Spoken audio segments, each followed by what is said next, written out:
It's Wednesday, January 19th, 2011. I'm Kevin McShann, and this is the McShann Sports Beat Report.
With the 2010 season just a few weeks away from being entirely put in the books, the future of the league in 2011 remains a big question mark. That was the subject of conversation for Commissioner Roger Goodell, who spent Tuesday in Atlanta meeting with the league's owners. Steve White with the very latest.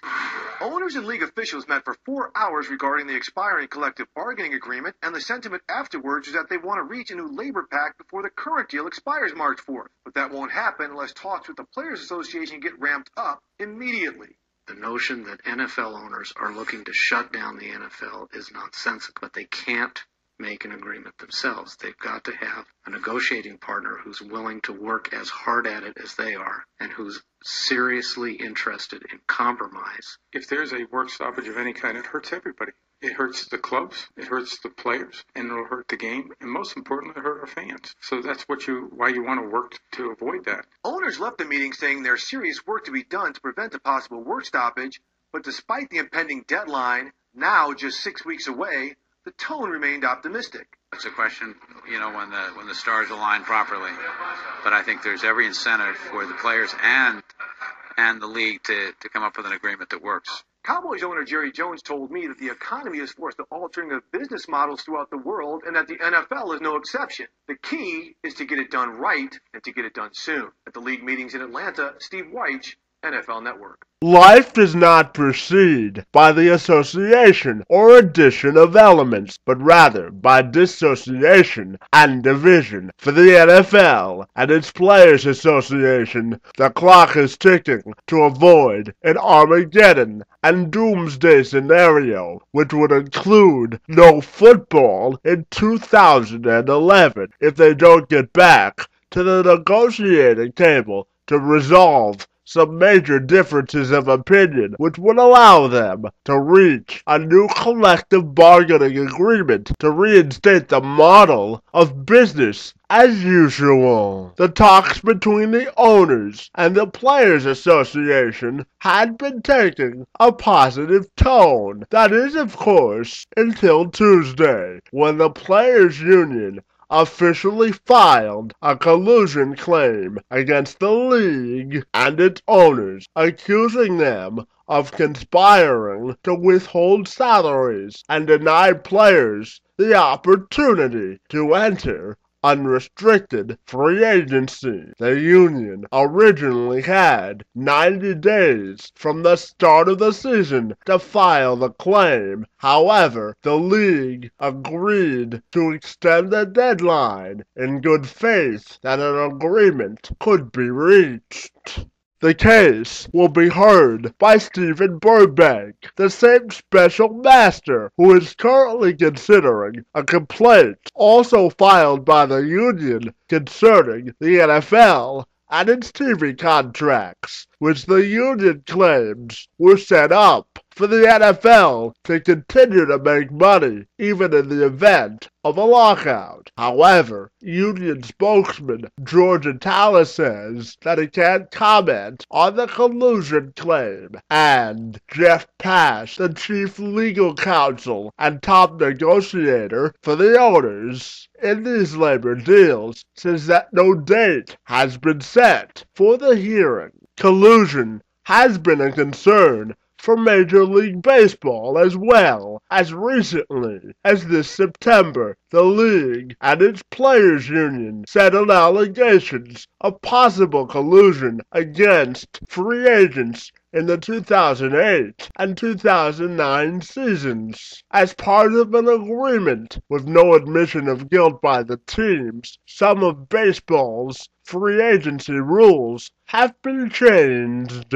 In the 1980s, arbiters found that Major League Baseball owners were collectively working in concert against free agents in the 1985, 1986, and 1987 seasons. As a result, the two sides eventually reached a $280 million settlement, which took until 2005 to distribute completely to the affected players following claims hearings. As the league, its owners, and the players continue to work towards finalizing an agreement to avoid a lockout, some of the key issues they'll be debating over the next 6 weeks include how to split revenues between the league, the owners, and the players. Currently, the players receive 60% of all revenues. Also on the table includes a possible 18-game schedule and a rookie wage scale. NFL Commissioner Roger Goodell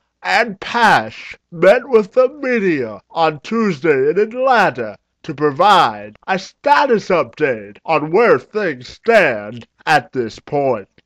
There is enough time, and I've been very clear on this, there is enough time to get a deal done if there's a serious ramping up of the intensity here, and if there's a shared commitment to reaching a negotiated solution. If our focus is going to be on litigating, on decertification, on meetings in Washington, on media events, it'll be hard to get an agreement done. If the focus, and it's got to be a shared commitment, one side can't do it alone, is on getting together and having the kinds of serious discussions and hard choices and real compromise that goes into a collective bargaining agreement, then there is enough time to get it done by March 4th, and we can do it. We need to see a parallel commitment by our negotiating partner. One side can't do it on its own. And, I've said before, the owners have the bit in their teeth. They want an agreement. The notion that NFL owners are looking to shut down the NFL is nonsensical, but they can't make an agreement themselves. They've got to have a negotiating partner who's willing to work as hard at it as they are, and who's seriously interested in compromise and in the hard work that goes into doing collective bargaining. It is not a glamorous process, that's for sure. We haven't had what you would call a major formal bargaining session with full bargaining committee since before Thanksgiving. I think everyone understands that. We have had discussions with them.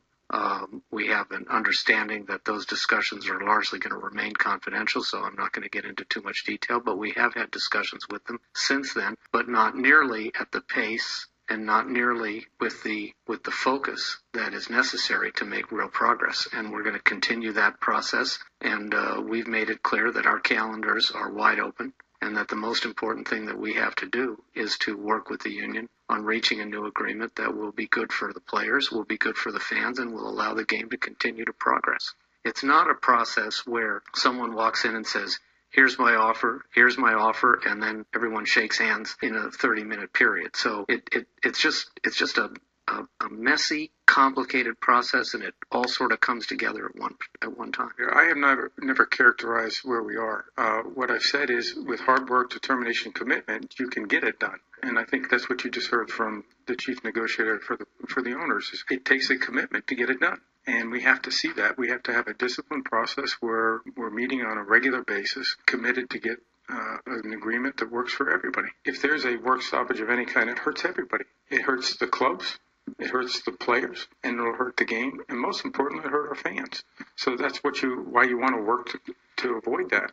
We recognize how important the game is to people. We want to continue to make sure we bring football, but you have to have the right collective bargaining agreement. And this is about the future of our game. There are things that need to be addressed, and we need to address those responsibly so that everybody can win. I think the quality of the game is outstanding. Second of all, I think it's all the efforts to promote the game. We have an NFL network 24 hours promoting our game. We have 4 other broadcast networks promoting our game. We have NFL.com. There's a great time to be a fan because there's so much information there. There's so many ways for you to engage with the game. And that's a great thing for our fans. This is not going to get resolved through litigation. It will get resolved through negotiation. And it's time to get to the table and negotiate. Our clubs are prepared for all outcomes here. We want an agreement. That's the first priority, is to reach an agreement. We know we'll get to an agreement. We hope it's sooner rather than later. And the clubs are going to be responsible, and they're going to be prepared for every alternative. But the hope here is to get something done quickly so that we don't have to get into those issues. But they are prepared. ESPN's senior NFL writer, John Clayton, tells us how close the NFL and its Players Association is to striking a deal. All right, let's bring in John Clayton. John, so the commissioner wants to address it responsibly. How come the two sides are not addressing this right now? A couple of weeks left. Well, it's just typical negotiations, just trying to see, who can get the right positioning at the last minute to see if there can be a deal, because you're talking many millions of dollars over the length of what will be probably a 5-6 year deal. And so what you want to try to do is, go to the end. I mean, that's one of the problems with these things. Nothing gets done early, and I think now you can see a little concern on the NFL side. There's concern on the players' side. But the fact that they haven't really met often is probably not unusual. It still comes down to what is the percentage decrease the players are going to at least have to accept.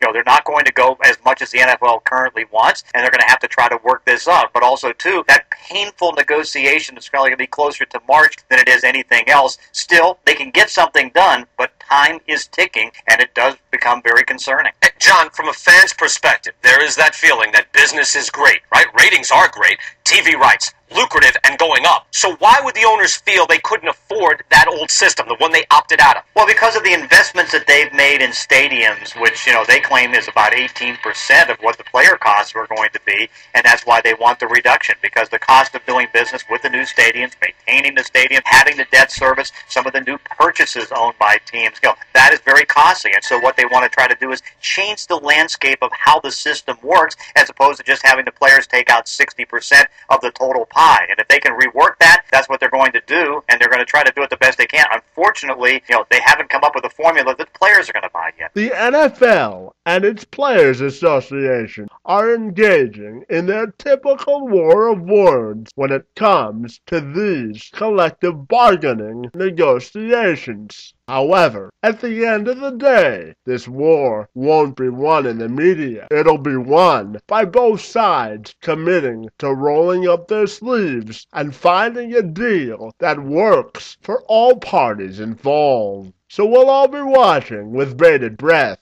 to find out if the NFL and its players truly have the best interests of the game at heart, or whether they're more interested in inflating their egos, as we've come to know throughout these negotiations. Nothing in the NFL gets done until the final hour, until the clock strikes midnight. So we'll all wait with great anticipation to see if the NFL and its players' union can burn enough midnight oil to get this deal consummated. Kevin McShann, Sports Beat, reports.